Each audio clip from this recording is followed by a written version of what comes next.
Hi everyone, it's Kino here. Welcome to day one of the Yoga Drills Challenge. This class is a yoga pose tutorial about the plank pose. Now, if you know me at all, if you've been to a class with me, you know something, and that is that I truly 100% love the plank pose. When I'm in doubt, I figure, why not? Let's just do some planks. No, in all seriousness, the plank pose is one of the postures that really started my whole journey into strength and helped me build a lot of strength. It's also one of the first drills that I did in the practice, because in my traditional yoga practice, plank is not even in like a pose that we do. So I really started doing the plank posture to help build strength in the shoulders. And I know it can be a little confusing, and I know that misalignments in plank pose can actually kind of take you off the course of building strength. So I really think it's helpful to just pause and break down what are the key elements of how to properly do plank pose. Now remember, if you want to do a full-length plank practice, you can always join me on omstars.com for the full-length practice, and I'd love to see you there. Remember to share your journey. Also, if you're tuning into this video, remember to like and comment on this video and let me know how your experience of the plank pose is. Okay. So let's get started with the key foundations of plank pose, and we're gonna build it up right from the very, very beginning. Okay, so first of all, plank pose is a weight-bearing arm balance. So if you have any tenderness or sensitivity in your wrist, this pose might not be a good idea for you. So we'll go over some modifications at the end of the video. For right now, the first thing to think about when you're looking at the plank pose is your hand alignment. You want your hands to be shoulder width apart, not too narrow, and this is important, not too wide. If you have your hands too wide apart in the plank pose, you end up making a V shape rather than stacking the hands right underneath the shoulders. All right, so that's step number one in the plank pose. Hands shoulder width apart. If you're in doubt about what is actually shoulder width apart, you can come down onto your knees, place your fingers on your shoulders, place the hands down, and that will give you your own shoulder width apart. So stacking your hands shoulder width apart. Next, there are a couple of important things to think about with your hands. How wide apart should your fingers be? So once you have established this shoulder width apart position, check out your hands. If your hands are too wide apart, like your fingers are too wide apart, your plank pose is going to put stress on your wrists. If your fingers are closed, your plank pose is not going to have a solid foundation. So you want your hands to just be in a relatively neutral position with about equal space between all your fingers and maybe a little extra space between the thumb and the little finger. Okay, then bearing weight on the hands is important to achieve a 90-degree angle as a minimum starting point in any weight-bearing hand exercise, which plank really is. So you're starting off with a 90-degree angle. Then, to make sure that the wrists are activated, grip your fingertips a little bit, but be sure that the palm of the hand is also firmly planted on the ground. And that's the beginning of a really healthy relationship between your hands, your fingers, your arms, and your shoulders. Now let's move up the arm into the shoulder. In the plank pose, we can have the shoulders retracted, neutral, or protracted. It's possible to do plank pose with all three shoulder positions as long as you're consciously aware of which position you're activating in plank pose. So consciousness is really the key in your yoga practice. Okay, so let's continue our journey a little bit. The main misalignment that I see in the plank pose is in the spine. Like, we don't know what to do with the spine, particularly the butt and the lower back. So in the position that I'm in right now, this is not a good position for plank pose because the back is extended. When the back is extended, you end up in a back bending position, which engages your back muscles and tends to soften the front body. Plank position, you want to feel boom, that the front body is pulled in. Ribs draw in, low belly muscles nice and tight, so you can really use your abdominal muscles to lift the body from underneath. Now, the two positions of the spine that I think are really useful to work in the plank pose, starting off here, relatively almost neutral spine, but still flattening the lower back, or spinal flexion. So these two positions, either a little neutral or up, these are both good for plank position. Now, here we get to the tricky bit, the pelvis. Many people can squeeze the belly deeply in from here, but when it comes to straighten the legs in plank pose, then the butt comes up, which creates this little dip in the lower back and creates tension, tightness through the neck, through the shoulders. So it's not what we want to have happen in the plank posture. Okay, so how are we going to address that? Maybe come to a seated position, and I want you to find your pelvic tuck. So if you extend the back, remember this is not what we want to do in the plank pose. You want to tuck your tailbone. Tucking the tailbone in plank position will help you engage your glutes, means you can squeeze your thighs together, and you can activate the muscles of the lower abdomen. All really important for a solid plank position. So let's start off with hands and knees plank and make sure that you can feel it. Fingertips. Widen the shoulders. I haven't mentioned that before, but let's just pause for a moment because that's important. When you engage your shoulders, you don't want to pinch your scapula together. You want to widen the shoulders so that you can really get the feeling that you're pushing from the shoulders, okay? Fingertips, straight elbows, 90-degree wrist angle. Then widen the shoulders, low belly inside, ribs pulling in, tailbone tucks under. Hold it there for a couple breaths. Squeeze your knees together. Now, as you're squeezing the knees together, connect the ribs, tucking in to the muscles of the lower abdomen, and just stay there for a few breaths. Watch your neck, no stress in the neck. Gaze right between the hands. And then safely and comfortably feel that the connection to the lower abdomen is nice and strong. Hold that for a couple breaths. And then exhale, child's pose. Check in with yourself if hands and knees plank was difficult. Maybe the full plank, not ready yet, it's okay. So let's come on up.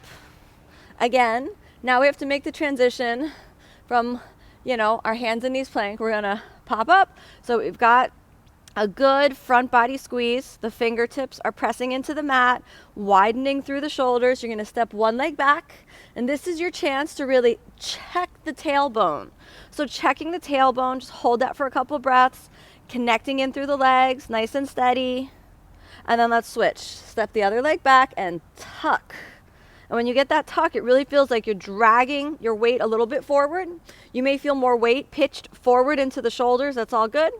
Then let's put it down, check out your shoulders, and we'll do it one more time. This time you're gonna come up to the full plank pose.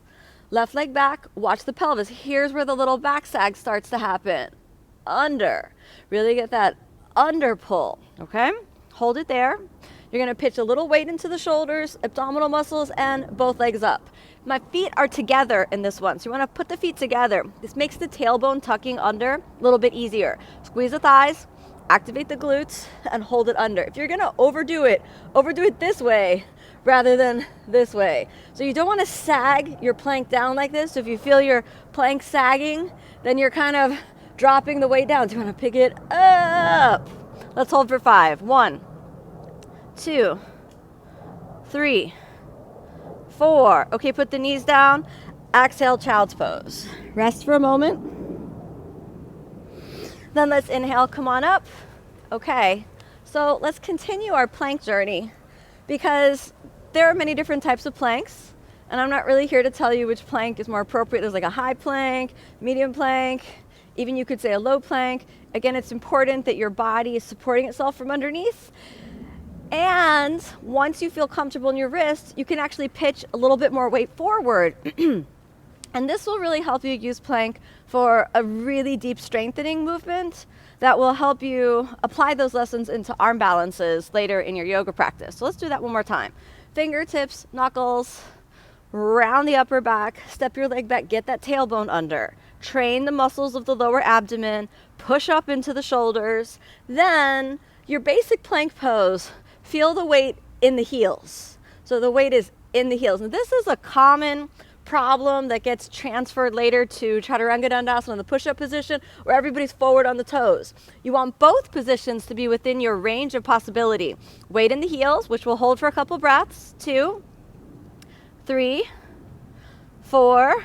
Then increasing the wrist flexion and lifting the pelvis up, come onto your toe point plank.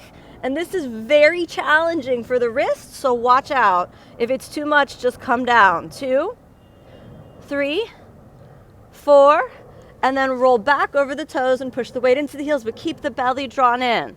Hold it there for a couple breaths and you'll really feel, wow, plank is a really powerful arm balance. Activate the glutes, squeeze your thighs together, hold it, hold it, hold it, knees down.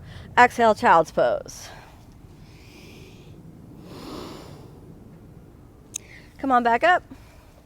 And now, let's take a look at a couple of different shoulder positions in the plank pose.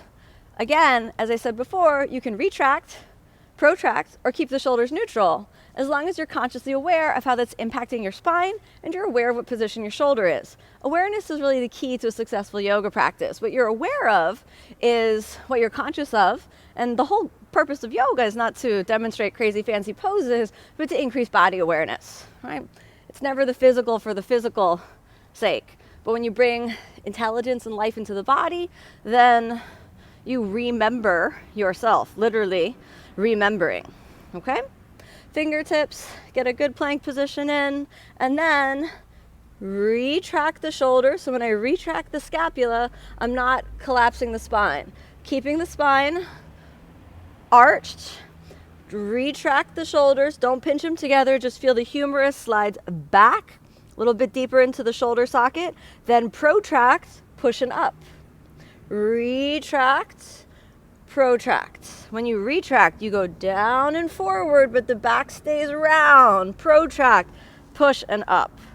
One more, retract and protract. Then let's see if we can do it in plank. This time we're gonna come up with both legs, shoulders forward, squeeze the thighs, back with the hips, tuck the tailbone. Retract, down and forward, protract, pick it up. Retract, down and forward so the back stays tucked under, protract. Avoid leaving the spine unsupported when you go down, so don't do like that. We're here, retract, down and forward, protract, big push. Okay, come on down, shake it out, feel the wrists. So remember I said, if you have sore or weak wrists, plank pose might not be a good option for you. You might be feeling it now. Little feeling is okay if you shake it out and release the wrists a little bit and then it's better after, you're fine. But if you have wrist injury or if it feels like any sharp pinching sensation, then this posture too much for you. You could either stay on your knees, which would give you a little support for the wrists, or I'm gonna show you modification for if you can't bear weight on your wrists, you can do the dolphin plank, which your elbows are gonna be shoulder width apart. Now the problem with the dolphin plank is that many people, instead of doing the plank pose, actually do the dolphin pose. So when you're thinking about the dolphin plank, then you want to think about your butt and your upper back at the same height. So first, get that rounded position in, your elbows at 90 degrees, step one leg back, the other leg back, and then squeeze it under so that you can just knit everything together. Let's hold this for 5.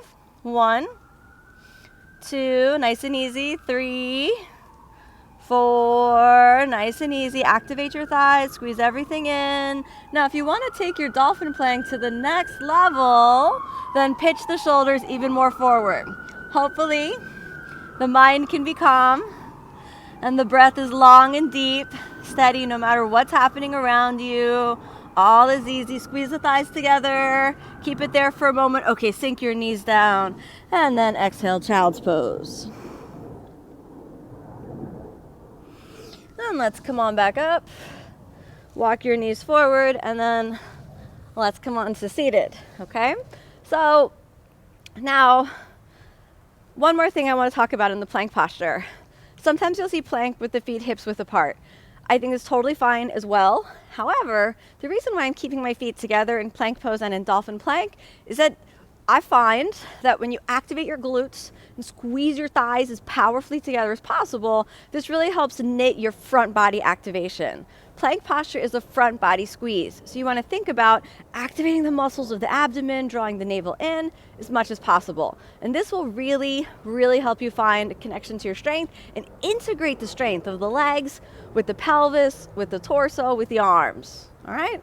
So I hope that this has helped break down the plank posture for you, you feel a little more inspired to practice. Remember, this challenge is taking you through yoga drills, which are my way of breaking down the poses of yoga into small, digestible bits so that your mind and your body can really learn the foundational technique, awareness, and intelligence that it takes to safely and comfortably, excuse me there, practice yoga. So now I want you to reflect on what is your biggest place in the plank pose that you feel restricted. Was it your wrists? Was it the connection to the pelvis and the pelvic floor? Was it the chest and the upper back? Is it your belly that just sags out a lot? Or what is it? Because that's the place you'll need to put extra emphasis on when you're doing your full practice for today. Okay, everyone, thanks so much for joining this plank pose tutorial for the Yoga Drills Challenge. This is day 1. Remember, if you want to sign up for the challenge, you can click the link below this video and join me for the challenge every day. I will be live here on YouTube every day for the challenge. And remember, if you like this video, subscribe to my YouTube channel. It is totally free and you get a lot of fun videos with me. Yay! And of course, if you want to practice with me, no commercials and lots of full-length practice, over 3,000 classes, you can join me on omstars.com, and that would make me smile so much. Okay, thanks so much for joining, everyone. Namaste.